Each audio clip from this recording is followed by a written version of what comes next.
At family brunch, my daughter was told she'd have to eat in the garage. There's no space at the table, my brother said, but I saw 4 empty seats reserved for his friends. I took my daughter's hand and we left. After 17 hours, I cut them off from the joint account and then, it was just really ugly. The kind of ugly that makes you feel embarrassed for people you're supposed to be related to. I still don't know if it was more humiliating for me or for Lucy. All I know is I've never looked at my family the same way since. Brunch was at my brother's house like it had been the past few years. He makes a big show of it. Perfect table settings, imported flowers, champagne flutes lined up like soldiers. It's not about family, it's about showing off. But I still went. I brought Lucy and she was so excited. She made these little hand-painted eggs for everyone, tucked neatly into a basket. She even rehearsed what she was going to say when she gave them out. We got there early. She had on the yellow dress my mom mailed her, and I swear she looked like she walked out of a storybook. We walked in, said hi, and I noticed the place looked even more staged than usual. The table was already set, plates gleaming under the chandelier. I went to ask where we should sit and my brother didn't even let me finish. He said there wasn't room at the table, that we could eat in the garage. I thought he was joking, but he didn't crack a smile. I looked over at the table and saw 4 empty chairs with little name cards. Jake, Ryan, Mel, and Trent. His buddies. Not family. Not kids. Just his drinking buddies from his rugby league. None of them were even there yet. I told him there were empty seats. He shrugged and walked off like it was out of his hands. So I took Lucy to the garage. There was a folding table next to the recycling bins and 2 metal chairs. No napkins, no cups, no silverware.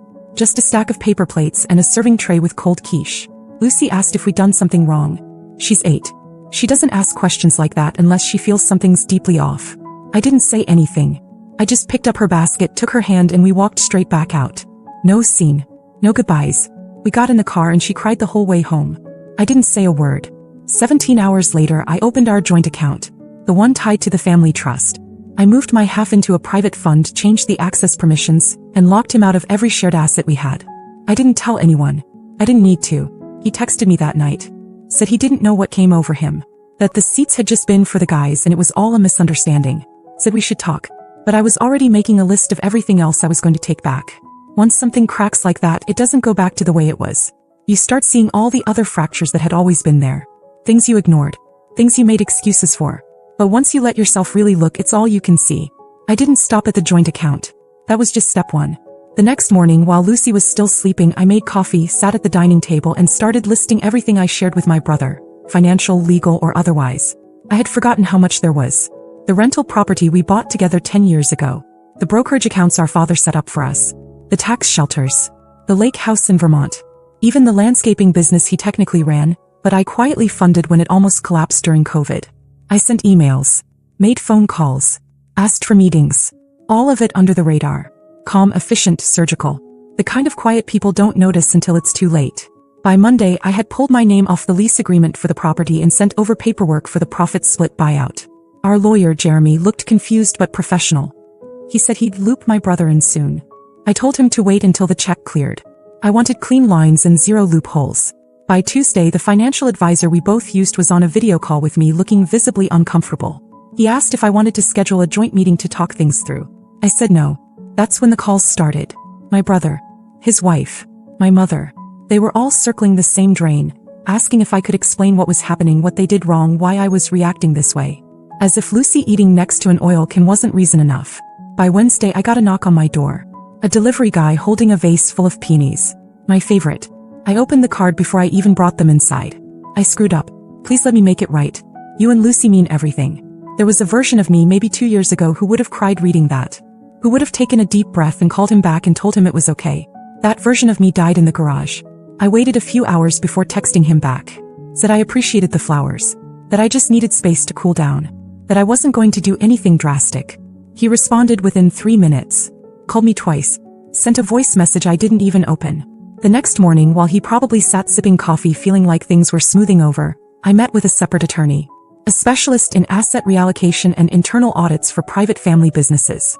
I gave her a full rundown and told her I wanted to cleanly extract myself from everything that had his name on it. We got to work that afternoon. I let him think he was getting somewhere. I told him I was thinking things over. He sent a thumbs up emoji and said he was really glad we were on the same page. He had no idea what page I was actually on. And by the time he figured it out, it would already be signed, sealed, and delivered. By the following week, things had quieted down. At least on the surface. My brother stopped calling. The text slowed to a trickle. I knew what that meant.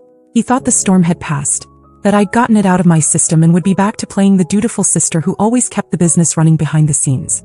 He had no idea I'd already signed the withdrawal papers for the Vermont house. The trust my dad left for both of us, one of the only things that actually mattered long-term, was being restructured, and I was pushing through an audit to prove he'd been skimming more than he reported. Nothing illegal. Just lazy. Like brunch chairs were more valuable than blood. I got an email from his assistant on Thursday asking if I could still make our quarterly meeting for the landscaping business. Said he'd penciled it in at the usual cafe. That's when it hit me, he really believed nothing had changed. Or maybe he was testing me. I showed up just to see how far he'd go with it. He was already sitting there when I arrived, 2 coffees on the table. He smiled like none of it had happened. Told me I looked tired. Said he missed Lucy and asked how she was doing, if she was still painting her little eggs. I just nodded. Then he launched into numbers. Revenue forecasts. Spring promotions. I listened. I didn't interrupt. I let him talk himself into a false sense of security. He thought I was being quiet because I was forgiving. I was being quiet because I wanted him to keep going. Toward the end, he leaned in and said he was glad we talked. That he'd been thinking a lot about family lately. That he wanted things to go back to normal. I told him that sounded nice. I even smiled. He paid the check and walked me to my car. Said we should have a cookout soon, just us and the kids. That night, I forwarded the full audit report to our lawyer. I flagged 3 sections for concern: unreported cash transactions, irregular payroll entries, and a pattern of using the business card for what looked like personal dinners. 2 days later, I canceled the landscaping company's automatic payments from the business credit account I controlled. The ones that paid for fertilizer, mower maintenance, and payroll. The ones he assumed would just keep running. He called that same afternoon. Voicemail. Hey Jess, I think something's up with the account. We're showing some flags on the vendor portal. Can you check when you get a sec? That was the echo I'd been waiting for. Confusion. The first ripple of panic. I never called back. I just opened the spreadsheet labeled final separation and ticked off one more box. He still didn't know he was on borrowed time. By Monday, the silence started to stretch. He must have noticed the vendors weren't being paid, but maybe he assumed it was just a glitch. I didn't care what he assumed. I was working on something bigger, something I hadn't told anyone about. 3 years ago, my brother begged me to co-sign a line of credit so he could buy a second commercial mower and a company truck. He didn't qualify on his own. I agreed because back then I still believed in him. That loan was tied to my name, my credit, and my reputation. But what he didn't know was that I had recently refinanced it. Quietly, legally, fully. It was now in his name alone. And he was behind on payments. The bank sent a letter addressed to both of us, but by the time he opened his, I'd already spoken to the collections department and clarified everything. He was now the sole guarantor of a loan teetering on default. I made sure the letter didn't come by email. It arrived by courier. Hand-delivered at his office, stamped in red. That same afternoon he showed up at my house. I didn't answer the door. He stood there for over 5 minutes. I watched from the upstairs window as he paced, checked his phone, knocked again. Then he slid something under the door. It was a card. A real one this time, not an apology scribbled on flower shop stationery. It had Lucy's name on it.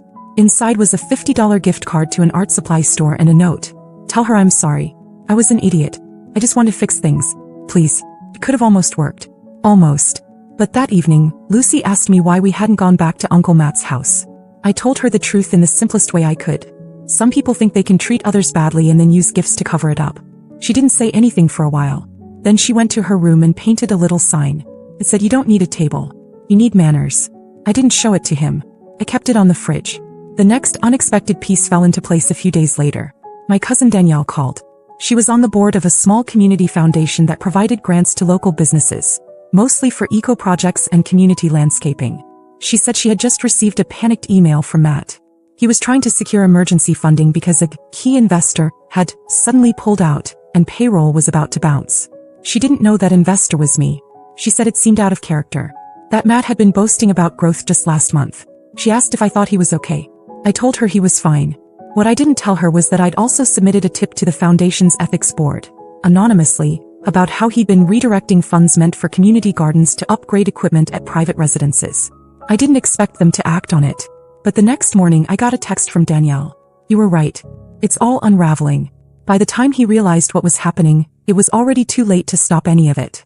The grant committee froze his pending application, citing concerns over inconsistent documentation. That was the official term. The real problem was that I'd included screenshots of invoices and photos of private landscaping jobs with timestamps that matched dates he'd billed the foundation for public beautification. He called my mom in a panic, said someone was out to get him, that he was being sabotaged. She called me 3 times that day, left voicemails saying I needed to let go of whatever grudge I was holding. I didn't answer. She didn't know the half of it. That weekend, Matt's wife showed up at my door. She was holding a gift bag. Inside was a baby blue envelope with a note that said, "We miss you. Let's start over." And then, underneath that, in a different handwriting, a single sentence: "Lucy deserves her family back." I almost laughed. They really thought Lucy was the weakness. She was the reason I'd held my tongue for so long. But now she was the reason I wasn't going to stop. I told her I'd think about it. I thanked her for coming. I even gave her a hug goodbye. She left looking relieved. The next day, I called the insurance company that handled the general liability policy for the landscaping business. Told them I was a former partner who'd like to review any claims filed in the last fiscal year. It took 2 phone calls, but I got the documents. There were 4 small claims for property damage, all settled quickly. Nothing major until I looked closer. 2 of the signatures on those settlements were forged. I recognized the handwriting immediately. I'd seen it on birthday cards my brother wrote when we were kids. He'd been faking sign-offs to avoid hikes in the premium. I packaged it all up. The claims, the grant misuse, the restructuring documents. I sent it all to our attorney with a short message. Make it official. Full withdrawal. No mediation. That same evening, Lucy handed me her latest painting. It was a simple scene, a table in a field, every seat full. And in the corner, a figure walking away with a child holding a basket. She said it was us. I asked where we were going. She said somewhere nicer. I didn't reply. I just folded the painting, slipped it into an envelope and mailed it to my brother with no return address. Just one sentence written on the back. There was always room. He just chose not to see it. I knew the exact moment it all collapsed. My phone buzzed with a string of notifications, 3 missed calls, a dozen texts, and a voicemail so long it got cut off halfway through. Then silence. Not just the kind that comes from someone giving up, but the kind that feels like a building right after it's been condemned. That morning, the final documents went through. The business bank froze the primary account pending internal restructuring. Payroll bounced. Equipment rentals flagged for non-payment. One of the trucks, the new one he got through the loan I refinanced behind his back, got repossessed from the office parking lot in front of 2 clients. He tried to log into our brokerage account. He was locked out. He tried to access the shared documents for the real estate partnerships. Locked out. Even the shared Dropbox folder he used for contracts and invoices. Gone. I received one last email from him. No greeting. No punctuation. "What are you doing, Jess? You're killing everything." I didn't reply. 2 days later, he showed up at Lucy's school. He wasn't allowed inside, but he waited out front. Lucy didn't see him, thank God. One of the other parents called me, said some guy had been standing by the fence asking if they'd seen his niece. I called the school. They filed a report and flagged his name. The next morning, I had a temporary no-contact order filed with the help of my attorney. It included Lucy. That was when he finally stopped trying to fix things. He started trying to survive. He reached out to mutual friends trying to build a new narrative. Said I was unstable. That I'd blown up the family over a seating arrangement. One friend forwarded me the messages, including the part where he asked if there was any way to get Lucy to talk to him again. I forwarded them to my attorney. I wasn't angry anymore. I wasn't even hurt. What I felt was colder than that, like I was just sweeping up the last pieces of a mess I didn't make. Weeks passed. The business collapsed. The bank called in the rest of the loan. My brother's personal credit was shot. His wife left him, took their daughter and moved in with her sister in Pennsylvania. My mom finally stopped calling. Lucy painted another sign for the fridge. Said some doors stay closed for a reason. And just like that, I realized we were free. It didn't feel like revenge. It felt like the truth finally did what it was supposed to do. Cleared the room and locked the door behind it. It's been a week since the dust settled, and just when I thought it was over, something unexpected hit. A final blow none of us saw coming. I was in the kitchen packing Lucy's lunch for the first day of summer camp, when my phone pinged. Not a call. An unfamiliar number. Texted map coordinates. A delivery point 2 miles from our house. Curious and cautious, I drove over, Lucy riding with me, skipping songs on the radio until the map dropped us at a small storage facility on the edge of town. The kind with the sliding metal doors and dusty rows. I rented a unit for a day. Inside, under a tarp, were 2 things. The old love seat I'd given him years ago and our childhood photo albums. Torn and half-soaked. Pages ripped out, coffee-stained, edges singed. A message scratched into the wood of the love seat arm. She'd never sit on our bench. Lucy looked at me confused. I hugged her tight and told her it was time to leave. I didn't stick around to see if anyone followed. Back home I called our lawyer. This time it wasn't about finances. It was trespass, property damage, emotional harassment. She filed another restraining order, this one specific to intentional emotional harm. Copies went to the sheriff, the local school, and the storage facility. Meanwhile, Lucy took the love seat cushion outside and stapled a canvas over it. With fabric paint she wrote, "Some old things don't belong in our story." Then she painted daisies around it. She brought me the cushion and the canvas and said, "Can we leave the love seat there? But with our sign." I nodded. We drove back to the storage place, rented the space for another month, and placed the cushion on the love seat inside. I emailed the facility rules, reserved. That night I slept better than I have in months. Because I knew, no matter what he tried, he couldn't reach us anymore. Lucy is smiling again. Painting again. I signed her up for community art classes she's been begging to join. And every time I step back and watch her, I remember why I did it. Not for revenge, but for her. And for us. This story isn't about winning. It's about closing off the parts of life that hurt you and walking away with the rest.